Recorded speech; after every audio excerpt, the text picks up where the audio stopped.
Hello, this is Vishal Nagpure, director of Gurukul S Nagpur. So Gurukul S academy ने India launch किया है, लेकिन फिर भी बहुत से बच्चों की क्वेरी है कि सर हमें अभी भी एसएसबी के बारे में मालूम नहीं। हमें अभी तक क्लासेस में पेपर का पढ़ाया जा चुका है, पॉलिटी हो गया, इकोनॉमिक्स हो गया, गैट हो गया, मैथ्स हो गया, साइंस हो गया, इंग्लिश ग्रामर हो गया, लेकिन जो सबसे इंपॉर्टेंट जो पोर्शन जहाँ से हमें पोस्ट मिलती है, हमें उस एसएसबी के बारे में मालूम नहीं। इसलिए मैं शॉर्ट वीडियो बनाया है कि आपको एसएसबी के बारे में कुछ मालूम चाहिए कि हमें फिजिकल में क्या है, रनिंग है क्या, ऑब्स्टेकल्स है क्या।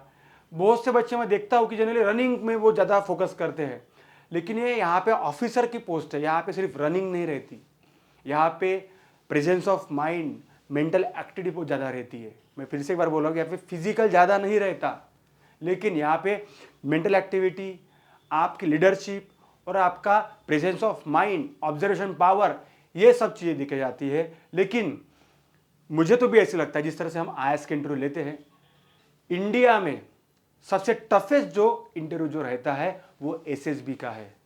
सो हम देखेंगे दोस्तों कि एसएसबी में एक्चुअली क्या स्टेजेस है और 5 डेज इंटरव्यू चलता है और किस स्टेजेस में आपको जाना है वो हम देखेंगे।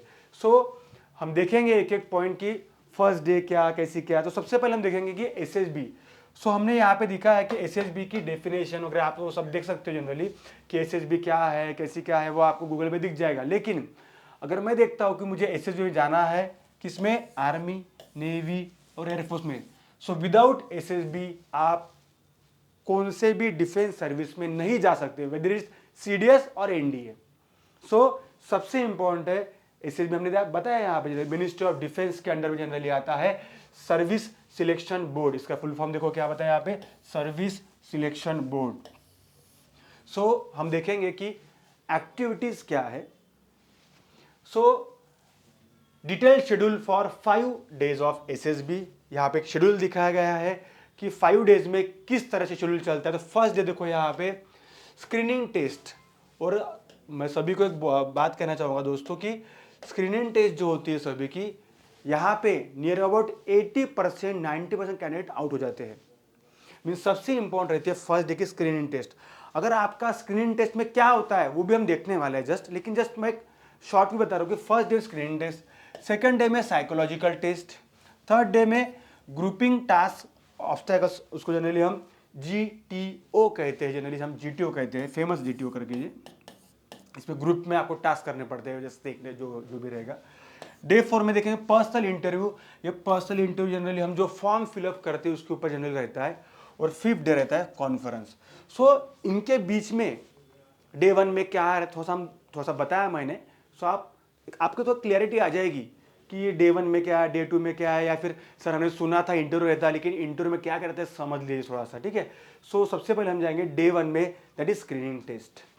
सो गाइस हम आ गए हैं यहाँ पे first day of screening test. यहाँ पे देखिए क्या बताया सबसे पहला पॉइंट कि verbal and non verbal test. तो जनरली हम देखते हैं कि एक रीजनिंग में हम टॉपिक देते हैं वर्बल नॉन वर्बल। तो सबसे पहले हमें ये रहेगा verbal and non verbal test. Second रहेगा picture perceptions and discussion test. आपको पिक्चर दिया जाता है, आपको कुछ मिनट्स दिए जाते हैं, 2-3 मिनट्स, आपको स्टोरी लिखनी पड़ती है और ये सब चीज़ें यहाँ पे होती है। और देखो लीडरशिप क्वालिटी हो गया, या फिर आप में कुछ गट्स होंगे, आपको ऑफिसर बनना होगा, तो आपका ऑब्जर्वेशन जरूरी है और ये कंप्लीटली ऑब्जर्वेशन के ऊपर डिपेंड रहता है दोस्तों, ठीक है। सो क्लियर हो गया सभी को। तो फर्स्ट डे में स्क्रीनिंग टेस्ट रहता है हमारा, उसमें verbal and non verbal test रहती है। इसके बहुत से वाटर इमेज उस टाइप में बहुत से इमेज रहते हैं, फोल्डिंग इमेज वगैरह, कटिंग इमेज, वो हम देखने वाले generally. Picture perception and discussion test, PPT उसे कहा जाता है, वो भी बहुत ईजी रहता है, ठीक है। उसके बाद हम देखेंगे दोस्तों डे नंबर 2, यहाँ पे रहेगा साइकोलॉजिकल टेस्ट। और सबसे इंपॉर्टेंट ये भी रहती है, लेकिन फर्स्ट डे में मैक्सिमम कैंडिडेट आउट होने के बाद यहाँ से थोड़ा रिलैक्स होते हैं कैंडिडेट्स, जो भी एस्पिरेंट्स है थोड़ा रिलैक्स यहाँ पे रह सकते हैं, लेकिन 5 डेज आपको कंटिन्यू करना तो है ही, ठीक है। तो यहाँ पे देखिए थीमेटिक अपरी परसेप्शन टेस्ट, उसको टैट कहा जाता है जनरली। यहाँ पे देखिए हमने क्या बताया, in this test 11 pictures will be shown and it is disappear after 30 seconds, ठीक है। उसके candidates are write a story on this picture in 4 minutes. तो आपको 4 मिनट्स में आपको इसके ऊपर स्टोरी लिखनी है। एक अच्छा, ये भी ऑब्जर्वेशन का जनरल पार्ट है। और उसके बाद वर्ड एसोसिएशन टेस्ट, यहाँ पे दिया कि 16 words will be shown back to back for a period of 50 seconds. Candidate have to write the thought that comes in their minds. तो ये सब चीज़ें दोस्तों हम यहाँ पे स्क्रीन पे करने वाले हैं। तो एनडीए वाला में एसएसबी भी बहुत अच्छे से होगा, ये समझ लीजिए आप। और ये हम क्लास में पढ़ते जेई नीट ये वो, यहाँ पे अगर किसी ने अगर ये कर दिया तो मुझे बता देना कि बाबा सर हमारे क्लास में सब चीज़ें होती है, ठीक है। उसके बाद सिचुएशन रिएक्शन टेस्ट, ये तो बहुत ज़्यादा इंपॉर्टेंट है, ठीक है। इसमें बताया गया कि candidates gets booklet with 60 situations, return on it and write to response in this 60 situations in 3 minutes. Self description test, उसको एसडी कहा जाता है generally. Candidates writes his opinion about their parents, themselves, friends, teachers and others, ठीक है। So self description, आपको खुद के बारे में, फैमिली के बारे में कुछ चीज़ें अच्छे से आनी चाहिए, ठीक है। उसके बाद हम देखते हैं यहाँ पे डे 3 में जनरली आपकी लीडरशिप क्वालिटी देखी जाती है। यहाँ पे ग्रुपिंग टास्क होते हैं, ग्रुपिंग टास्क, ठीक है। सो यहाँ पे सबसे देखो ग्रुप डिस्कशन रहता है, ये तो सबसे फेमस देखते हैं जनरली हम कि जीडी जो है group discussion. In this section back to back group discussion on 2 topics mostly on the current affairs, ठीक है। तो जिस तरह से मैंने लास्ट टाइम इवेंट लिया था, ये आपको बहुत काम में आने वाला है और टॉपिक भी जो नियर अबाउट वही रहेगा सेम, ठीक है। और group planning exercises, candidates in this series has to write his planning for the mentioned problems and given map। आपको एक मैप दिया जाएगा और आपको उसकी भी स्टडी करनी है, ग्रुप में करनी है। थोड़ा सा इजी होता है, लेकिन उस ग्रुप में हम किस तरह से वहाँ पे मेरा बिहेवियर है, लीडरशिप है, वो भी हमें जनरली देखना है, ये समझ लीजिए, ठीक है। नेक्स्ट प्रोग्रेसिव ग्रुप टास्क, ये सबसे इंपॉर्टेंट है, मजेदार भी आता, मजा भी आती है जनरली इसमें, ठीक है। In this task candidate cross some obstacles, ये हमें बहुत से अच्छे करना है। With the help of some materials, it is a full group activity. और मजेदार है दोस्तों, मजा आएगा इसमें, और इसका प्रैक्टिस भी करेंगे तो इंटरेस्टिंग रहेगा।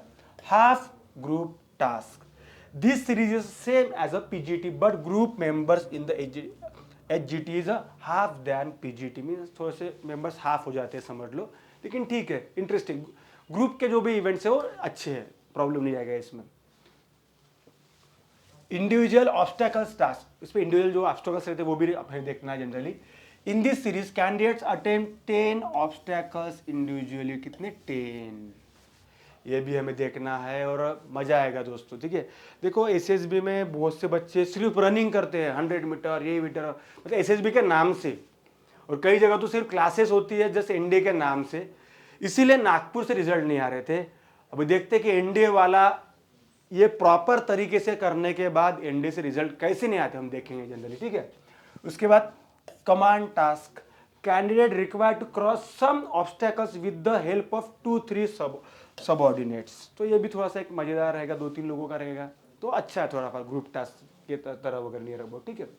उसके बाद स्नेक रेस, वाह, all group members are competing with the other group members in the snake race. 2 group का यहाँ पे कंपटीशन रहेगी, और ये दोनों ग्रुप में जनरली हम देखेंगे कि किस तरीके से स्नेक रेस में कौन सा ग्रुप जनरली वहां पे वोन होता है, ठीक है।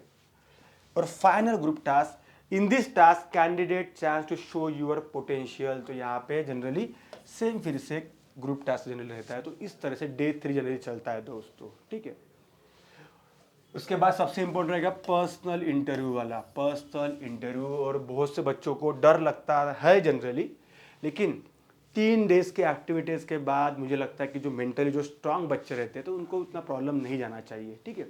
उसके बाद देखेंगे हम यहाँ पे कि the officer can take your personal interview in this task, candidate face the SSB interview. और यहाँ से 4th डे में इंटरव्यू चलता है, लेकिन जो इंटरव्यू जो रहता है दोस्तों, आप जो फॉर्म फिलअप करते हो उस फॉर्म के ऊपर से आपको डिटेल्स वहाँ पे जो भी आप फिलअप करते हो उसके ऊपर जनरली इंटरव्यू चलता है। और जनरली हॉबी आपके जो भी आपका बैकग्राउंड क्या है, जो बैकग्राउंड क्या है, सब पूछा जाता है। लेकिन एक आपने जो चीज़ें लिखी है, फॉर एग्जाम्पल आप हॉबी लिखते हो क्रिकेट या फिर कुछ चीज़ें स्विमिंग वगैरह, तो आपको उसके बारे में डिटेल नॉलेज होना चाहिए। ये उतना टफ नहीं आता। जिस एस्पिरेंट ने तीनों डेज अगर अच्छे से निकाले हैं, उनके लिए पीआर और कॉन्फ्रेंस 5 डेज वाला अच्छा जनरली जाता है। ठीक है। Questions interviewing officer in the SSB is the same major anxiety before because the one wrong answer move डिनेंसी तो होना ही है जनरली कि अगर फॉर एग्जाम्पल कुछ एक आधा क्वेश्चन रॉन्ग वगैरह हो गया तो ठीक है चलता है, लेकिन थोड़ा सा एडजस्टमेंट हो सकता है इसमें, चलो बाबा एक आधा रॉन्ग हुआ चलता है, क्योंकि 3 दिन आपने निकाले हैं तो पर्सनल इंटरव्यू में थोड़ा सा कम ज़्यादा चलता है। लेकिन मुझे लगता है कि उतना बच्चों का होगा नहीं, क्योंकि 3 दिन फर्स्ट डे सबसे इंपॉर्टेंट रहता है, अगर वो हो गया तो फिर थोड़ा सा एक रिलैक्स रह सकते हैं, उतना टफ जाता नहीं जनरली। ठीक है। और नेक्स्ट जो फॉर्म मैंने बताया यहाँ पे, अब दिखता सबको विजुअल होगा, यहाँ पे आपका selection board number, city, UP, जो भी रोल नंबर आपका है, एंट्री, बैच नंबर, सब चेस्ट नंबर, फिर आपके फादर मदर का नेम, एज, एजुकेशन, सब चीज़ें यहाँ पे दी जाती है। यहाँ पे कुछ चीज़ें एक्सेप्शन रहती है, उसके ऊपर ज़्यादा टारगेट रहता है। और ये फॉर्म जो रहेगा, जो सच है वो ही मतलब आप फिल करो। बहुत से कुछ तो भी ऐसा कुछ तो भी डाल देंगे, हाँ वैसा मत करना कभी, वो गलती अगर होगी तो प्रॉब्लम हो सकता है आपको। तो ये फॉर्म आपके लिए रहेगा, ये फॉर्म के ऊपर आपको जनरली इंटरव्यू जनरली चलता है, और इतना टफ नहीं जनरली रहता। जैसे आज जो मैंने एक्सपीरियंस लिया है, मुझे ऐसे लगा नहीं कि बहुत से जो प्रॉब्लम जनरली जाता है। ठीक है। और उसके बाद सबसे लास्ट जो डे रहता है वो डे 5 कॉन्फ्रेंस, और ये सबसे मतलब देखो एक अच्छा एक्सपीरियंस भी है, क्योंकि सभी ऑफिसर वहाँ पे रहते हैं, एक राउंड टेबल टाइप में जनरली रहता है यहाँ पे, इस टाइप में जनरली देखो आप दिखाया गया है जनरली। और थोड़ा सा एक धड़कन बढ़ाने वाला भी एक मूवमेंट रहता है जनरली, 1-2 मिनट का, 5 मिनट का जनरली रह सकता है वो कॉन्फ्रेंस, ज़्यादा टाइम रहता नहीं है।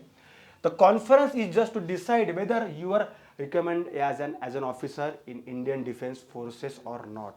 आप अपने ऑफिसर के सामने किस तरह से बैठते हो, बात करते हो, ये सब चीज़ें वहाँ पे देखी जाती है। और मुझे लगता है कि जनरली 4 डेज के बाद सबका जनरली जो सभी एस्पिरेंट्स है, जो भी सब हमारे इंडिया एस्पिरेंट्स है, सभी को ऐसा लगता है कि चलो कॉन्फ्रेंस में जाने के बाद एक जो रहता है ना अपना कॉन्फिडेंस, वो अच्छा रहना चाहिए। लेकिन हो सकता है कि ऑफिसर्स बहुत से बैठे रहते हैं यहाँ पे कंटिन्यू, तो कभी कभी हो जाता है कम ज़्यादा, इसलिए इस सभी की प्रैक्टिस हमें वहाँ जाने के पहले ही करनी पड़ती है। तो जैसे ऑफिसर्स रहते हैं हमारे कैंप में वगैरह, आर्मी के वगैरह, तो वहाँ से भी आप जनरली ये कर सकते हो।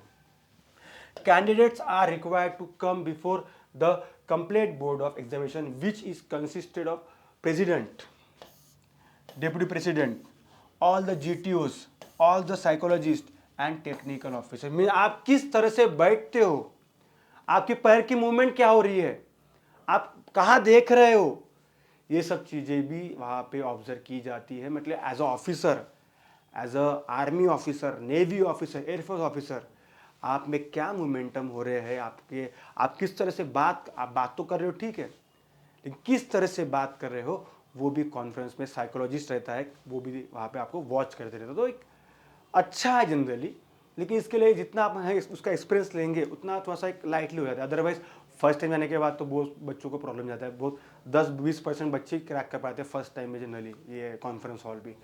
सो दोस्तों इस तरह से जनरली हमारा एसएसबी रहता है डे 1 से डे 5 तक। बहुत से बच्चों को मालूम नहीं था, सो मुझे लगा कि चलो एक वीडियो बनाया जाए। ये वीडियो शेयर कीजिए जिन जिन बच्चों को एसएसबी करना है, और ये ओरिजिनल एनडीए दोस्तों, ठीक है। सो नागपुर में एनडीए वाला स्टार्ट हो चुका है, कल से एडमिशन स्टार्ट हो चुकी है। तो जिन भी बच्चों को एडमिशन्स करनी है उन्हें ये 2 नंबर पे कॉल कीजिए या फिर मैसेज कीजिए, जिन्हें कॉल कीजिए, सो आपकी एडमिशन कंफर्म कर सके, ठीक है। और आपकी कुछ क्वेरीज होती है तो आप कमेंट में कमेंट कर सकते हो। Thank you. जय हिंद।